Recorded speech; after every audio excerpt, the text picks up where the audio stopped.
Welcome to गोप्स classes. आज हम most expected MCQs questions करेंगे जो कि कॉमर्स के सभी स्टूडेंट के लिए ये हेल्पफुल होने वाला है।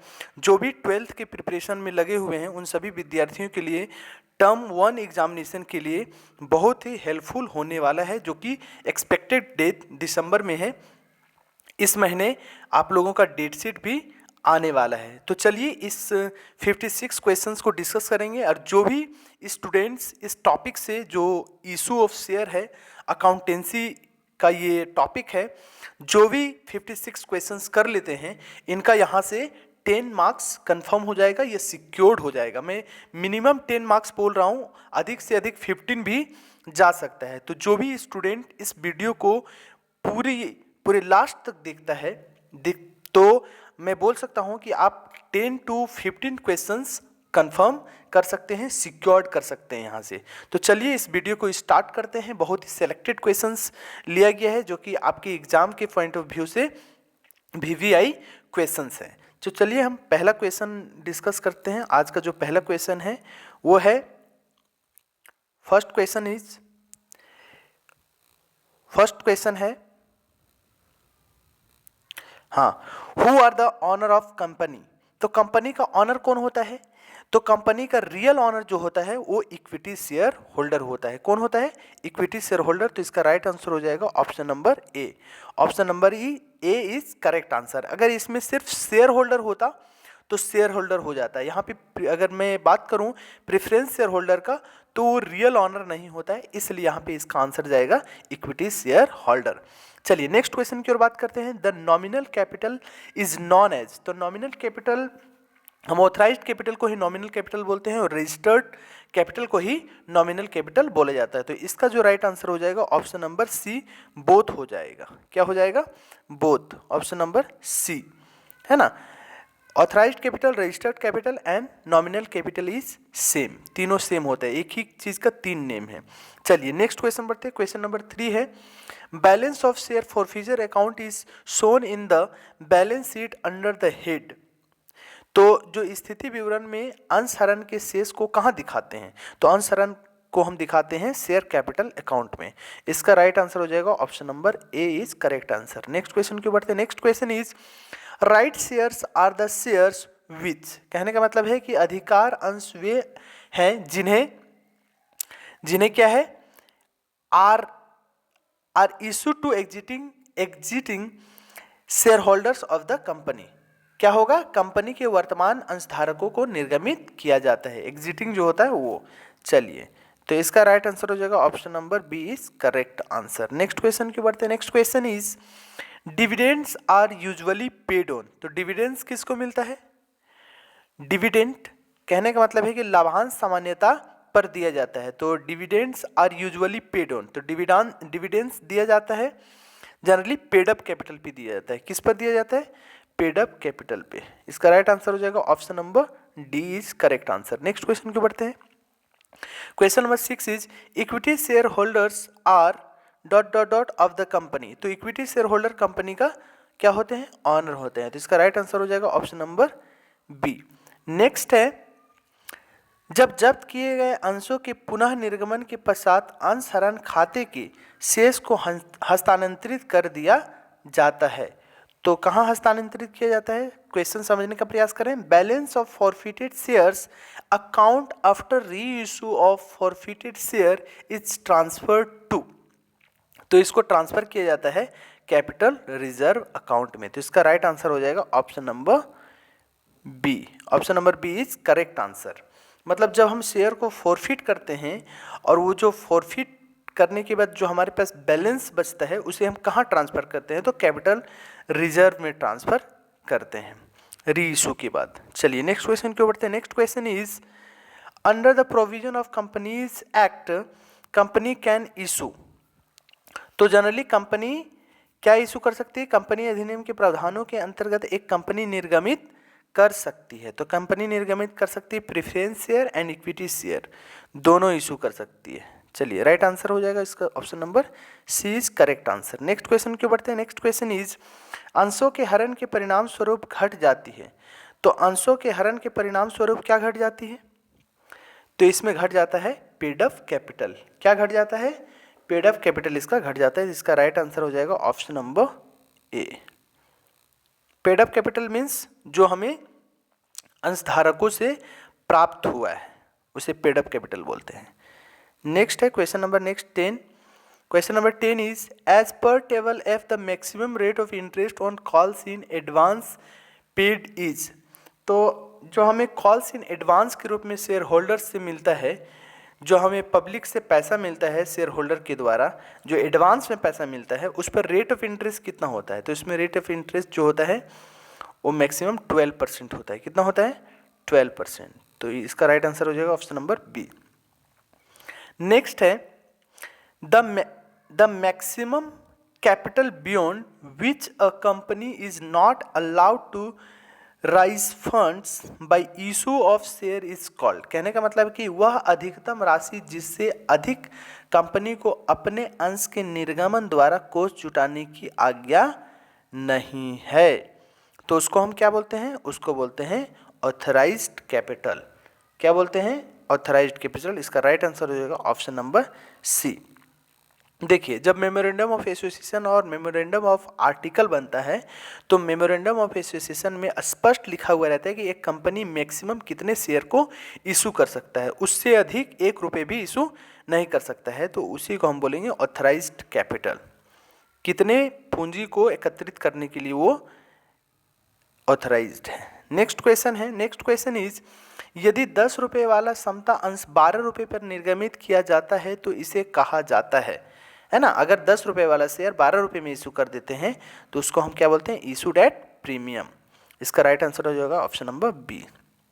नेक्स्ट क्वेश्चन है premium on issue of share can be used for. अंशों के निर्गमन पर अधिलाभ का उपयोग किया जा सकता है। कहाँ कहाँ क्या कर सकते हैं? इशूड ऑफ बोनस शेयर बिल्कुल कर सकते हैं।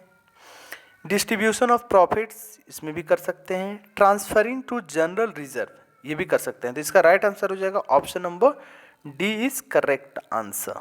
नेक्स्ट क्वेश्चन की ओर बढ़ते हैं। Next question is according to companies act minimum subscription has been fixed at of the issued amount.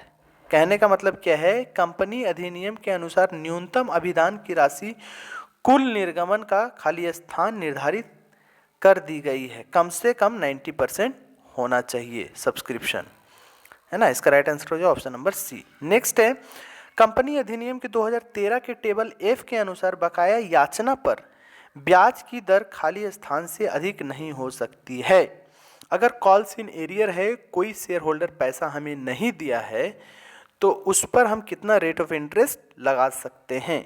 तो उस पर हम चार्ज कर सकते हैं 10%। याद रखिएगा, अगर एडवांस में अगर कोई शेयर होल्डर दिया हुआ तो उसको हम 12% देंगे, जो कि मैंने पिछले क्वेश्चन में देखा है, और अगर एरियर है तो उसमें 10% इंटरेस्ट मिलता है। क्वेश्चन नंबर 16 है the total amount of liabilities side includes. क्या है? दायित्वों के कुल राशि में सम्मिलित होता है। दायित्वों की कुल राशि में क्या सम्मिलित होता है? तो इसका राइट आंसर हो जाएगा option number D, paid up capital इसमें शामिल होता है। क्या होता है? Paid up capital. इसका राइट आंसर हो जाएगा option number D is right answer. Next है अंश आवंटन खाता होता है। तो अंश आवंटन खाता होता है पर्सनल अकाउंट। तो ऑप्शन नंबर बी है। देखिए ध्यान पूर्वक सुनिएगा, चाहे अंश आवंटन खाता हो, चाहे एप्लीकेशन अकाउंट हो, शेयर एप्लीकेशन अकाउंट हो, शेयर फर्स्ट कॉल अकाउंट हो, शेयर फाइनल कॉल अकाउंट हो, ये सारे पर्सनल अकाउंट होते हैं क्योंकि इसका संबंध किसी व्यक्ति से होता है, वो रिप्रेजेंटेटिव होता है, इसलिए पर्सनल अकाउंट होता है। पर्सनल, अगर आप rules of debit and credit पढ़े होंगे तो आपको पता होगा कि पर्सनल, रियल, नॉमिनल होता है। जो रिप्रेजेंटेटिव अकाउंट होते हैं वो पर्सनल के अंतर्गत आते हैं। चलिए नेक्स्ट क्वेश्चन क्यों बढ़ते हैं। Next question is premium on issue of share is shown in which side of balance sheet। तो अंशों के अधिमूल्य को आर्थिक चिट्ठे के किस पक्ष में दिखाया जाता है? तो इसको हम लाइबिलिटीज साइड में दिखाते हैं। ठीक है, इसका राइट आंसर हो जाएगा option number B is correct answer. Next question को बढ़ते हैं। अंशधारी प्राप्त करते हैं तो जो शेयर होल्डर्स होते हैं उसको क्या मिलता है? डिविडेंड मिलता है, और जो डिवेंचर होल्डर होते हैं उसको इंटरेस्ट मिलता है। नेक्स्ट है एक कंपनी के एक कंपनी अपने अंशों को प्रीमियम पर भारतीय कंपनी अधिनियम 2013 की किस धारा के अंतर्गत जारी करती है ना? तो एक कंपनी प्रीमियम पर अंशों को धारा 52 के अनुसार जारी करती है। तो इसका राइट आंसर हो जाएगा option number C is correct answer. Next question की ओर बढ़ते हैं। कंपनी प्रतिभूति प्रीमियम का प्रयोग कर सकती है। तो कंपनी प्रतिभूति प्रीमियम जो सिक्योरिटीज प्रीमियम है उसका प्रयोग कहाँ कर सकती है? Writing off loss incurred on revaluation of asset. कहाँ कर सकती है? संपत्ति का पुनर्मूल्यांकन करने में होने वाली हानि को अपलिखित करने में। बिल्कुल। पूर्णदत्त बोनस अंशों का निर्गमन करने के लिए issuing fully paid bonus shares. बिल्कुल। पेइंग डिविडेंड नहीं, इसके लिए नहीं होता है। राइटिंग ऑफ ट्रेडिंग लॉस, तो इसका राइट आंसर क्या हो जाएगा? कर सकती है। किसके लिए कर सकती है? तो बोनस के लिए कर सकती है। इसका राइट आंसर हो जाएगा option number B. Option number B is correct answer. Dividend को पे करने के लिए नहीं हो सकता है, राइटिंग ऑफ लॉसेस के लिए नहीं हो सकता है, राइटिंग ऑफ ट्रेडिंग लॉसेस के लिए नहीं हो सकता है, बल्कि सिर्फ बोनस के लिए कर सकते हैं, issuing fully paid bonus shares. Next question के ऊपर। Next question is the difference between subscribed capital and called up capital is called, है ना? तो ये दोनों के बीच का जो डिफरेंस होता है उसको हम अनकॉल्ड कैपिटल कहते हैं, जो कॉल्ड नहीं किया हुआ रहता है। जो सब्सक्राइब कैपिटल है उसमें से जो पेड अप कैपिटल और सब्सक्राइब कैपिटल के बीच में जो डिफरेंस होता है उसको हम अनकॉल्ड कैपिटल बोलते हैं। नेक्स्ट क्वेश्चन की ओर बढ़ते हैं। Question number 23। Question number 23 is इनमें से कंपनी की पंजीकृत पूंजी कौन सी है? तो पंजीकृत पूंजी है ऑथराइज्ड कैपिटल, मैंने पहले ही बतलाया है। इसका राइट आंसर हो जाएगा ऑप्शन नंबर सी अधिकृत पूंजी। नेक्स्ट क्वेश्चन की ओर बढ़ते हैं। कंपनी अधिनियम के अनुसार केवल अधिमान अंश जो खाली स्थान में शोध्य हो जारी किए जा सकते हैं, है ना? तो ये 20 वर्ष, कितने? 20 ईयर्स इसका राइट आंसर हो जाएगा।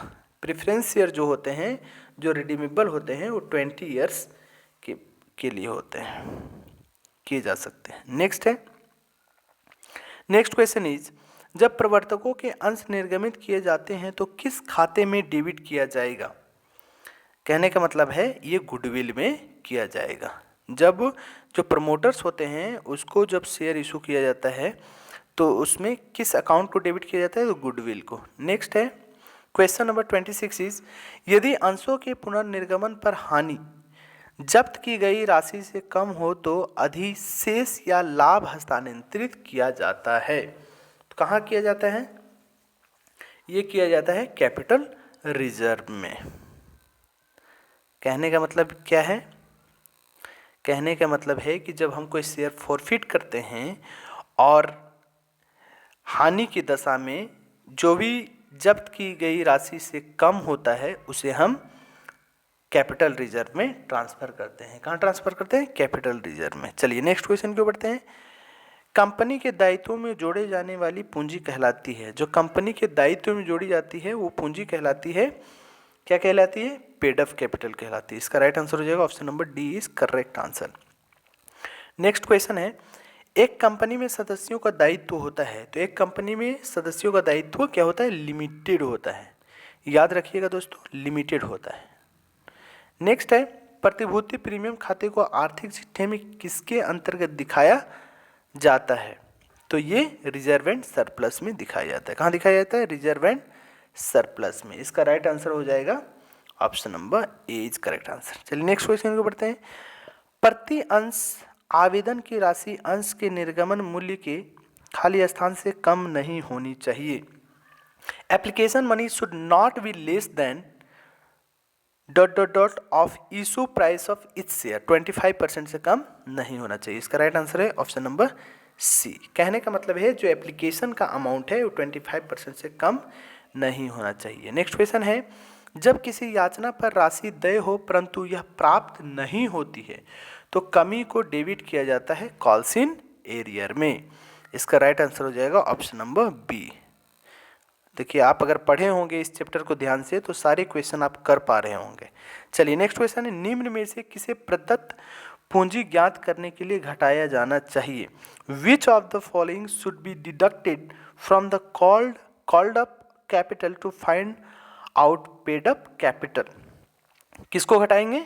कॉल्स इन एरियर को। तो क्वेश्चन नंबर 32 का आंसर हो जाएगा option number B is correct answer. अगर आप कॉल सब्सक्राइब कैपिटल में अगर आप घटा देते हैं कॉल्स इन एरियर को तो ऑटोमेटिक आपको पता चल जाएगा कि पेड अप कैपिटल क्या है। नेक्स्ट क्वेश्चन की ओर बढ़ते हैं। नेक्स्ट क्वेश्चन इज, अंशों के निर्गमन के पूर्व कौन सा विवरण निर्गत किया जाता है? Which statement is issued before the issue of share? तो प्रोस्पेक्टस है ना, अंशों को निर्गमन करने से पूर्व एक प्रोस्पेक्टस जारी किया जाता है जिसमें कंपनी के शेयर से संबंधित और सारे टर्म कंडीशन इसमें लिखा हुआ होता है। नेक्स्ट है, अधिकार अंश निर्गमित किए जाते हैं। तो जनरली अधिकार अंश जो एग्जिटिंग शेयर होल्डर्स होते हैं उन्हें ही इशू किया जाता है। इसका राइट आंसर हो जाएगा option number C is correct answer. Next question की ओर बढ़ते हैं। नेक्स्ट क्वेश्चन इज, संचयी अंश पूंजी का आशय है। रिजर्व शेयर कैपिटल मीन्स, तो ये होता है आपका, ये आपका हो जाएगा portion of uncalled capital to be called only liquidation. देखिए आप भी आंसर देने का प्रयास कीजिए कि इसका राइट आंसर क्या होगा। इसका राइट आंसर हो जाएगा ऑप्शन नंबर बी। क्या होगा? Option number B is correct answer. अयाचित पूंजी का भाग जिसे सिर्फ समापन पर मांगा जाएगा, है ना, जो मांगा नहीं गया है, जो अनकॉल्ड कैपिटल है, उसको लिक्विडेशन समापन पर मांगा जाएगा, वही आपका रिजर्व में चला जाता है। नेक्स्ट है, अंश आवेदन खाता होता है। मैंने पहले ही बता दिया, share application account is personal account. Next question की ओर बढ़ते हैं। नेक्स्ट क्वेश्चन इज, जब कंपनी प्रीमियम पर अंशों का निर्गमन करती है तो प्रीमियम की राशि कंपनी द्वारा प्राप्त की जा सकती है। कैसे प्राप्त की जा सकती है? Along with application money, along with allotment money, along with calls. तो सभी के द्वारा, चाहे एप्लीकेशन पे हो, अलॉटमेंट पे हो, या फर्स्ट कॉल हो या फाइनल कॉल, सभी में के साथ अलाउट में प्रीमियम रिसीव कर सकती है along with any of the above. तो इसका राइट आंसर हो जाएगा option number D is correct answer. देखिए ये सारे क्वेश्चंस जो हैं बहुत ही इंपॉर्टेंट और सेलेक्टेड क्वेश्चंस हैं। इनमें से मैं 100% बोल सकता हूँ कि 10 to 15 क्वेश्चंस आने के पूरे चांस, पूरे भिड़ने के चांस है। तो देख लीजिए आप लोग ध्यान से। Capital reserve means a part of subscribed uncalled capital, reserve profit, a part of capital reserve, a part of capital redemption of reserve. तो इसका राइट आंसर क्या हो जाएगा ये आपको बताना है। इसका राइट आंसर हो जाएगा option number D is correct answer. Next question क्यों बढ़ते हैं। नेक्स्ट क्वेश्चन इज, अंशों का ऐसा निर्गमन जो सार्वजनिक नहीं किया है बल्कि कुछ चुने हुए व्यक्तियों को निर्गमित किए जाते हैं कहलाता है। क्या कहलाता है? Private placement of share. Option number B is correct answer. Next है, प्रतिभूति प्रीमियम का प्रयोग नहीं हो सकता है। Securities premium can not applied for paying dividend to members, issuing bonus shares to members, writing off preliminary expenses, writing off discount on use of debenture. तो ये नहीं हो सकता है पेइंग डिविडेंड टू मेंबर। इसका राइट आंसर है option number A is correct answer. देखिए मैं समय को देखते हुए सिर्फ ऑप्शन ही, करेक्ट ऑप्शन ही बताऊंगा, है ना। अगर सारे ऑप्शन को मैं पढ़ने लग गया तो थोड़ा टाइम ज़्यादा लग जाएगा, लंबा वीडियो हो जाएगा। चलिए नेक्स्ट क्वेश्चन की बात है।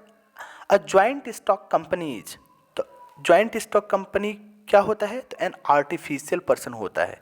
इसका राइट आंसर हो जाएगा option number A is correct answer. Next है, समता अंशधारी है। तो समता अंशधारी कंपनी का ऑनर होता है। क्या होता है? ऑनर, स्वामी। नेक्स्ट है, एक कंपनी का ... होता है। A company has separate legal entity, बिल्कुल। परपेचुअल एग्जिस्टेंस, बिल्कुल। लिमिटेड लाइबिलिटी, ये भी होता है। तो उपरोक्त सभी हो जाएगा। क्या हो जाएगा? उपरोक्त सभी, है ना। इस क्वेश्चन का आंसर हो जाएगा, क्या हो जाएगा? एक कंपनी सेपरेट लीगल एंटिटी भी होता है, परपेचुअल एग्जिस्टेंस भी होता है, लिमिटेड लाइबिलिटी भी होता है। तो इसका राइट आंसर हो जाएगा option number A is correct answer. क्या हो जाएगा? Sorry, D is correct answer. Next है, हरण किए गए अंश के पुनः निर्गमन पर दी गई छूट को डेबिट किया जाता है तो शेयर फॉरफिटेड अकाउंट में डेबिट किया जाता है। अगर जो अंश हम फॉरफिट किए हुए हैं और उस पर डिस्काउंट देते हैं तो जनरली शेयर फॉरफिचर अकाउंट को हम डेबिट करते हैं। Next question is amount of calls in arrear is added to capital.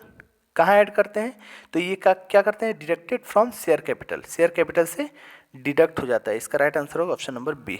Next question क्यों बढ़ते हैं, नेक्स्ट क्वेश्चन अंशों का निर्गमन किया जा सकता है तो अंशों का निर्गमन एट पार पे भी किया जाता है, at discount sorry at par and at premium पे किया जाता है, डिस्काउंट पे नहीं किया जाता है। तो याद रखिए इसका option number A and B both हो जाएगा। कंपनीज एक्ट 2016 के अनुसार अब अंशों का जो निर्गमन है डिस्काउंट पे नहीं होता है। चलिए याद कर लीजिए आप लोग। When shares are forfeited, the share capital account debited with, कहने का मतलब है जब अंशों को जब्त किया जाता है तो अंश पूंजी खाता को डेबिट किया जाता है, नॉमिनल वैल्यू ऑफ शेयर्स नहीं। तो क्या होगा, कॉल्ड अप वैल्यू शेयर, जो हम कॉल किए हुए हैं उस शेयर से, जो मांगा गया है, जो याचित पूंजी है उससे किया जाता है, अंशों के याचित मूल्य से। नेक्स्ट क्वेश्चन की ओर बढ़ते हैं। कंपनी में निश्चित दर से लाभांश किसको दिया जाता है, to whom dividends is given at a fixed rate in economy, तो प्रेफरेंस शेयर होल्डर को दिया जाता है। इसका राइट आंसर होगा option number B, preference share holder. Next है, एक सार्वजनिक कंपनी में सदस्यों की अधिकतम संख्या होती है, the maximum number of member in a public company is, तो इसका जो मेंबर होते हैं मैक्सिमम वो अनलिमिटेड होते हैं। कितने होते हैं, unlimited. Maximum number of member in public company unlimited. चलिए नेक्स्ट क्वेश्चन में बढ़ते हैं। नेक्स्ट क्वेश्चन इज अंशों के लिए लाभांश है तो for share holders dividend is tax paid, है ना, कर दे राशि होता है ये, इस पर टैक्स लगता है, डिविडेंड पे टैक्स लगता है। चलिए नेक्स्ट है, अंश आवंटन खाता है तो अंश आवंटन खाता एक पर्सनल अकाउंट है, मैंने पहले ही बतला चुका है ये, इसमें बिल्कुल ही मिस्टेक करने का गुंजाइश नहीं है। चलिए नेक्स्ट क्वेश्चन क्यों बढ़ते हैं। ऋण पत्रधारी प्राप्त करते हैं तो इंटरेस्ट मिलता है, क्या मिलता है, इंटरेस्ट। नेक्स्ट क्वेश्चन क्यों बढ़ते हैं। Real amount of share capital is, तो शेयर कैपिटल का रियल अमाउंट क्या होता है, तो शेयर कैपिटल का real amount paid of capital होता है, जो जनरली हमें प्राप्त होता है, रिसीव होता है। नेक्स्ट क्वेश्चन क्यों बढ़ते हैं। कंपनी की वार्षिक प्रतिवेदन को निर्गमित किया जाता है तो किसको निर्गमित किया जाता है, शेयर होल्डर्स को। राइट आंसर हो जाएगा option number C is correct answer. Next question क्यों बढ़ते हैं। निजी कंपनी में सदस्यों की न्यूनतम संख्या होती है, minimum number of member in private companies कितने होते हैं, टू प्राइवेट कंपनी, याद रखिएगा। नेक्स्ट है minimum number of member in a public companies, public company में मिनिमम नंबर कितने होते हैं, 7 होते हैं। ये सारे क्वेश्चन जो आप देख रहे हैं, question number 54, 55 and 56, it is very important questions for your term 1 examination, so please keep in mind. Next question की ओर बढ़ते हैं।